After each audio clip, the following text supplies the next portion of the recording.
నమస్తే. Welcome to Disha TV. రాష్ట్రంలో ఎవరు గెలిచినా ఓడినా పర్వాలేదు కానీ పిఠాపురంలో జనసేన అధినేత పవన్ కళ్యాణ్ ఎట్టి పరిస్థితుల్లో గెలవకూడదనేది ముఖ్యమంత్రి వైఎస్ జగన్ ఎత్తులకు పై ఎత్తులు వేశారు.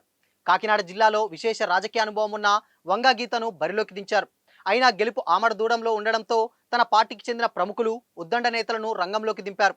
గోదావరి జిల్లాల regional coordinator Mithun Reddy, Kakinada city MLA Dwarampudi Chandrasekhar Reddy, rural MLA Kurasala Kannababu, Tuni MLA Dadisetti రాజాలకు మండలాల వారీగా పర్యవేక్షణ బాధ్యతలు అప్పగించారు.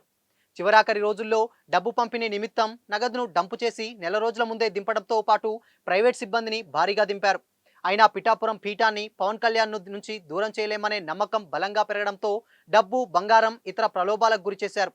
అయితే ఓటర్ మాత్రం ఎలాంటి చిల్లర ప్రలోభాలకు లొంగలేదు. చివరకు ప్రచారం చివరి రోజున స్టేజి మీద వంగగీత బోర్న విలపించింది. ఆ తర్వాత మా పార్టీ అధికారంలోకి వస్తే ఆమె డిప్యూటీ సీఎం అని ముఖ్యమంత్రి జగన్ రెడ్డి ప్రకటించేశారు. ఓటింగ్ రోజు వరకు వంగగీత ఎక్కని మెట్టు లేదు, అభ్యర్థించని గడపలేదు. పిఠాపురంలో వైఎస్ కాంగ్రెస్ అభ్యర్థి వంగ గీతకు ఎదురైన పరిస్థితి చూస్తే ఈ పరిస్థితి ఎవరికి రావద్దనే అభిప్రాయం, బాధ కలుగుతుంది కూడా. చివరకు ఓటింగ్ రోజున ప్రతి పోలింగ్ బూత్ను సందర్శించి నిబంధనలు విరుద్ధంగా ఓటు కోసం ప్రాధేయపడడం కనిపించింది. కొన్ని చోట్ల జనసేన నేతలపై ఆగ్రహం వ్యక్తం చేసింది. అయినా గెలుపు కష్టమే అనే ఫీలింగ్ ఆమె రోజు రోజుకు బలంగా పెరిగిపోయింది. స్వయంగా ఓటర్లు వంగా గీతనే గాజు గ్లాసుకు ఓటు వేయమని చెబుతున్నారని చెప్పిన మాటలు అందరినీ ఆశ్చర్యపరిచింది.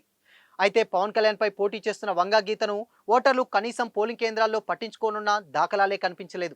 వంగా గీత అసహనం వ్యక్తం చేస్తూ ఒకానొక దశలో పోలీసులపై విరుచుకుపడ్డారు.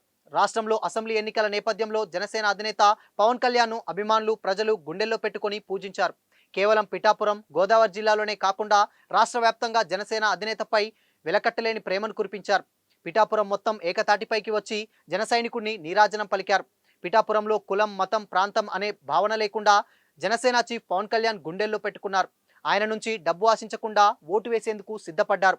ప్రజల అండతో వారు వన్ సైడ్ అనే విధంగా తీర్పును చెప్పడానికి సిద్ధమయ్యారు.